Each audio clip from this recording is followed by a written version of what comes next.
Paz de Cristo, hermanos, qué gusto saludarle en este día. Le deseo la más rica de todas las bendiciones. Espero que el Señor Jesucristo le esté fortaleciendo y que usted y yo nos estemos fortaleciendo en el Señor y en el poder de su fuerza. No hay nada más grande ni más poderoso que estar bajo el señorío de Cristo. Creo que después de nuestro Dios único, de su nombre glorioso y su palabra infalible, no hay nada más poderoso que saber que uno está viviendo como Dios manda. En este día quiero compartir el siguiente tema. La lección es compartiendo el Evangelio. Y vamos a estar leyendo en la Biblia de las Américas. Compartiendo el Evangelio. Le pregunto, ¿qué ha pensado usted? Cuando piensa Dios me salvó, vino a mi vida, después de ser salvo, ¿qué debo hacer? Yo creo fielmente en que la gran comisión es ir y hacer discípulos. Ahora, si somos discípulos, ya soy salvo, soy hijo de Dios, soy un discípulo, he crecido, quiero crecer a la estatura de la medida de la plenitud de Cristo, ¿cuál es el fruto que debo dar? Porque el Señor nos ha llamado para dar fruto y para que este fruto permanezca. Creo que el fruto que nosotros damos tiene que ver con la multiplicación. Es decir, que cada discípulo produzca un discípulo. Y para eso el proceso debe ser el mismo. Yo recibí el Evangelio y después de haber recibido el Evangelio me convierto en un discípulo maduro. Así creo que debo compartir el Evangelio con alguien más y que ese alguien más también sea un discípulo, y este proceso es lo que nos va a ocupar en nuestros ministerios el resto de nuestra vida en esta tierra, y debido a ello nos gozaremos por siempre en el Señor. Leo la palabra de Dios en primera epístola del apóstol Pablo a los Corintios, capítulo 15, versículo 3, en el nombre del Señor Jesús. Porque yo os entregué en primer lugar lo mismo que recibí, que Cristo murió por nuestros pecados conforme a las Escrituras. El Evangelio es un recordatorio constante de que no somos salvos por obras. No somos salvos por nuestra santidad, por nuestra herencia, por nuestra religiosidad o conducta. Somos salvos por pura gracia. Porque soy salvo, hago buenas obras. Porque soy salvo, me santifico. Porque soy salvo, tengo algo que entregar. Porque soy salvo, vivo para Cristo. Pero no son las obras las que me salvan, soy salvo por gracia. Efesios 2, versículo 8 y 9 dice: porque por gracia habéis sido salvados por medio de la fe, y esto no de vosotros, sino que es don de Dios, no por obras, para que nadie se gloríe. Somos salvos solo por la gracia de Dios, solo por fe, solamente en Cristo. Sin el Señor Jesucristo tampoco hay gracia, tampoco hay fe. Debemos no solo tener fe, sino la fe puesta en Jesucristo nuestro Señor. Ahora bien, un resumen de lo que es el Evangelio encontramos en este pasaje, Primera de Corintios, capítulo 15, yo le llamaría el capítulo de la resurrección, versículo 1 al versículo 4, empieza hablando del Evangelio y termina con el rapto de la iglesia. Un hermoso capítulo, el 15. Primera de Corintios, capítulo 15, versículo 1 al 4, dice: ahora os hago saber, hermanos, el Evangelio que os prediqué, el cual también recibisteis, en el cual también estáis firmes, por el cual también sois salvos, si retenéis la palabra que os prediqué, a no ser que hayáis creído en vano. Se puede creer en vano, porque yo os entregué en primer lugar lo mismo que recibí, que Cristo murió por nuestros pecados, conforme a las Escrituras, y que fue sepultado y que resucitó al tercer día, conforme a las Escrituras. La esencia del Evangelio es que Jesucristo murió por nosotros y sufrió la ira de Dios en nuestro lugar. Jesús fue la expiación por nuestros pecados. Él tomó nuestro lugar. Segunda epístola a los Corintios, capítulo 5, versículo 21. Al que no conoció pecado, le hizo pecado por nosotros, para que fuéramos hechos justicia de Dios en él.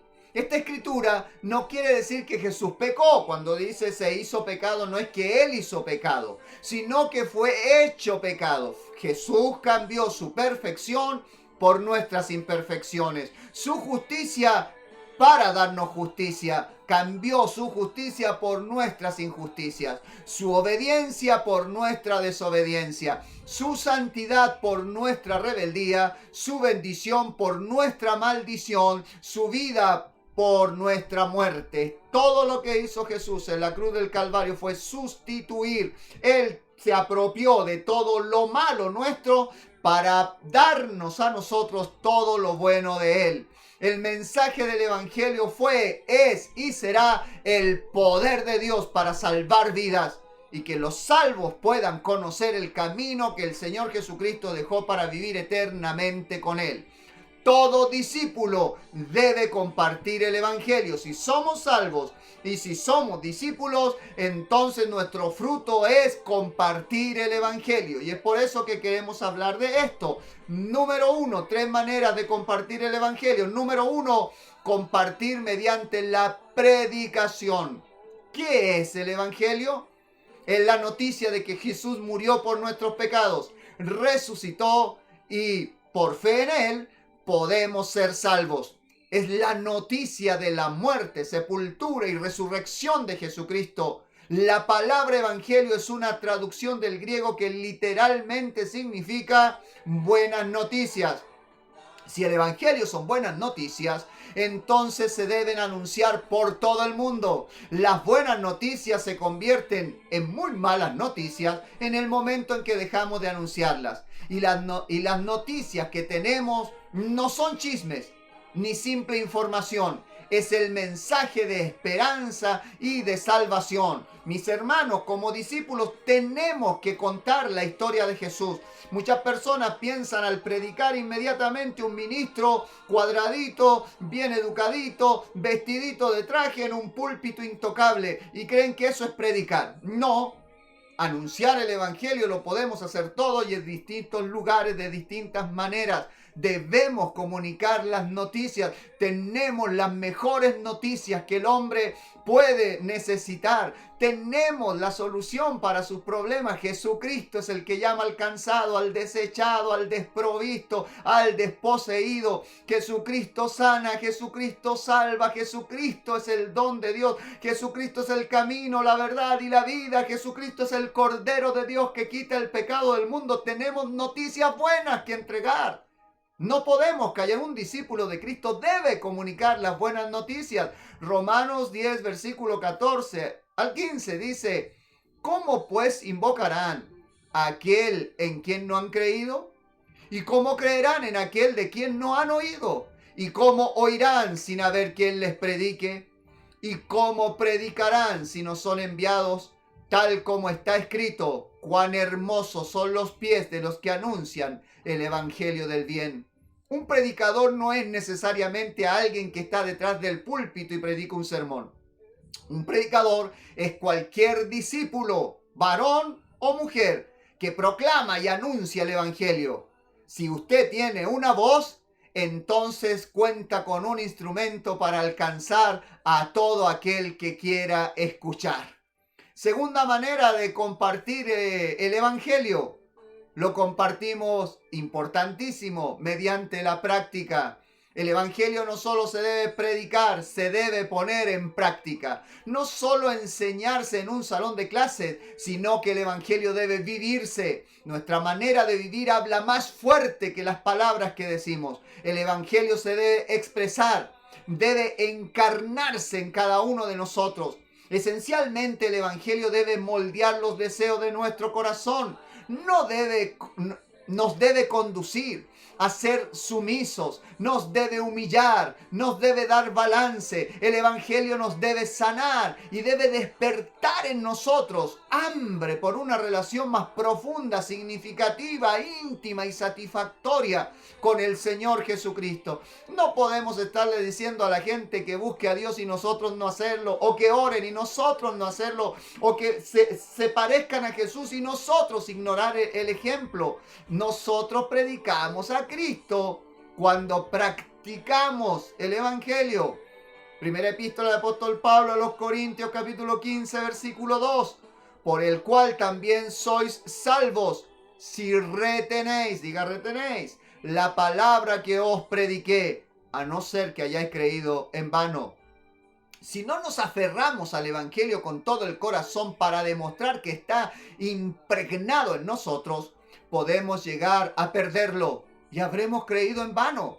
El resultado entonces es que nuestra fe se vuelve vacía, religiosa, débil y lo peor de todo, pierde su sentido. ¿De qué estamos hablando si no podemos vivir por aquello?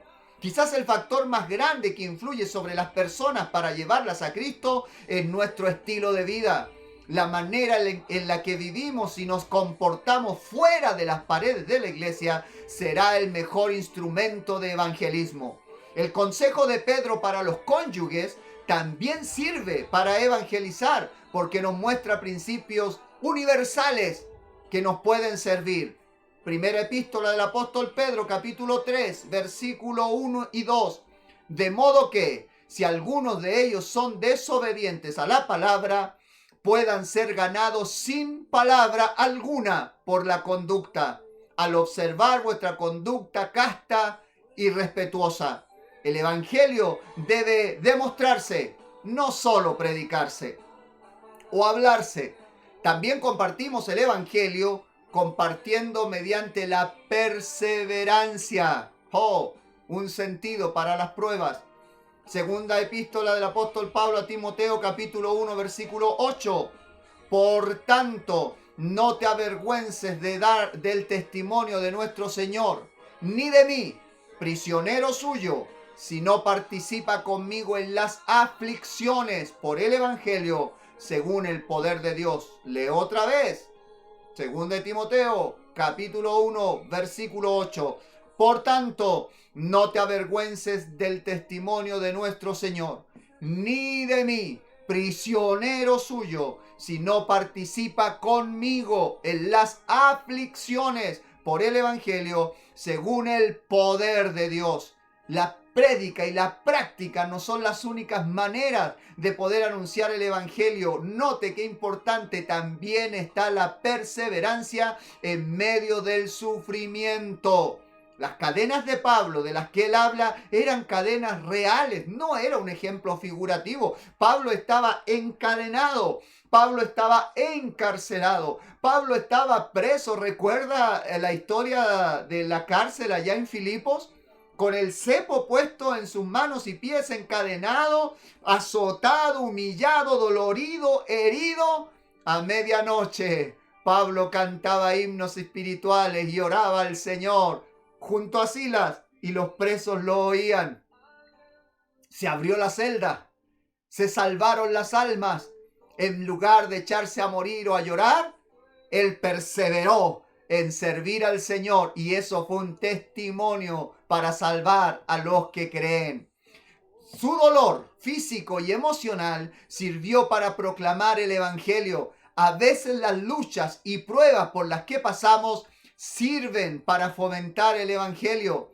¿Cómo es posible que el sufrimiento fomente el evangelio? Pues así lo es, porque Dios convierte lo malo en bueno, porque Dios le hace cobrar sentido a la tragedia, porque con Cristo podemos tener óleo de gozo en lugar de luto. Filipenses 1, versículo 12 al 14 dice: y quiero que sepáis, hermanos, que las circunstancias en que me he visto han redundado en el mayor progreso del evangelio, de tal manera que mis prisiones por la causa de Cristo se han hecho notorias en toda la guardia pretoriana y a todos los demás, y que la mayoría de los hermanos, confiando en el Señor por causa de mis prisiones, no desconfiando, no huyendo, no temiendo, sino confiando en el Señor por causa de mis prisiones, tienen mucho más valor para hablar la palabra de Dios sin temor. ¡Qué locura!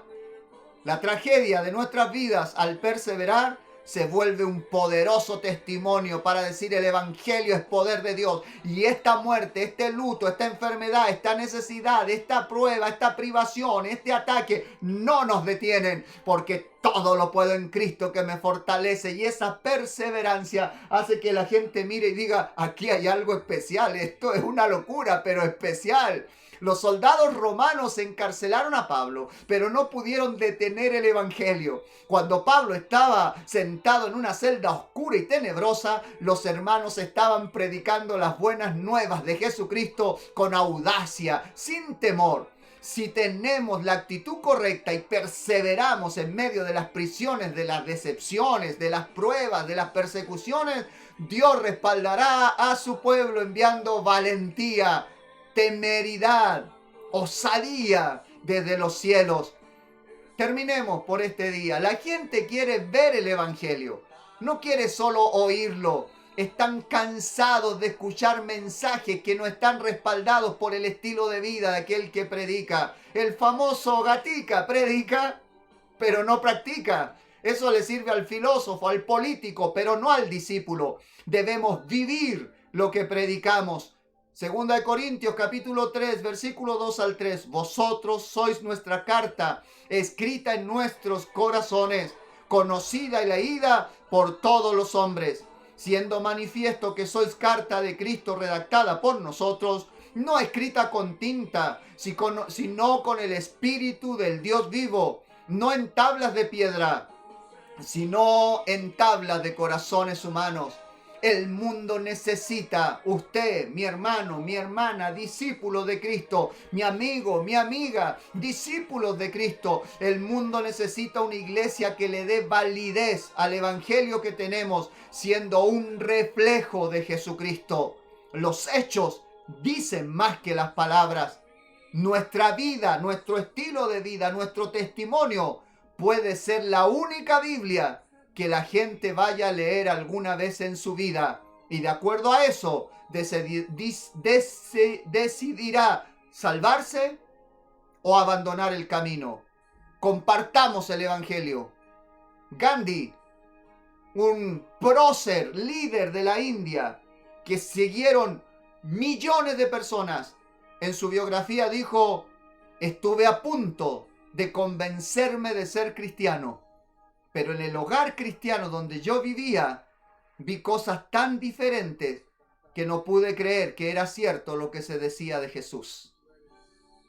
Habla más fuerte la manera en que vivimos que las palabras que hablamos. Que el Señor tenga misericordia de nosotros y nos ayude a compartir el evangelio. Oremos a Dios. Señor Jesucristo, gracias por las buenas noticias. Gracias por el pan de vida que descendió del cielo. Bendito Cordero de Dios que quita el pecado del mundo. Gracias, Señor, por salvarnos y por darnos el camino hacia el cielo. Señor, sentimos la responsabilidad de compartir la palabra de Dios, de compartir el mensaje que hemos recibido. No está exento de luchas, pruebas, estorbos, Señor, pero es lo que tenemos que hacer. Queremos, Señor, ser portadores de buenas noticias y que el evangelio que fue, que es y que será poder de Dios sea predicado, Señor. Le pedimos que respalde su palabra, trayendo milagros, prodigios, liberaciones, cambio de vida, fortaleza, unción, su presencia. Cuando la palabra es predicada, que los labios de mis hermanos y hermanas, cuando compartan la palabra, sean usados con poder. Que cada uno de ellos sea henchido de gozo y de denuedo para poder con toda libertad seguir proclamando las virtudes de aquel que nos llamó de las tinieblas a su luz admirable. Nos ponemos en sus manos instrumentos, si usted los quiere usar, para su gloria, en el nombre del Señor Jesús. Así que mis hermanos, ¿cree que Cristo vive? Id por todo el mundo y predicar el evangelio a toda criatura. Dios le bendiga.